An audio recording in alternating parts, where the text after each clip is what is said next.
বৌমা, এখানে পুজোর সবকিছু সাজানো আছে, শুধু পুরোহিত মশাই এলে তুমি এটা ধরিয়ে দেবে, ঠিক আছে? এ নাও, ধরো।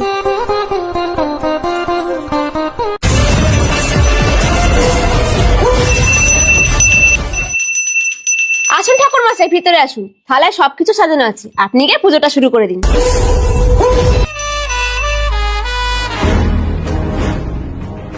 মা, এদিকে একটু এসো তো। কি হয়েছে পুরোহিত মশাই? আমি ঘন্টা নাড়াচ্ছি, তুমি একটু উলু দাও তো মা। ঠিক আছে পুরোহিত মশাই।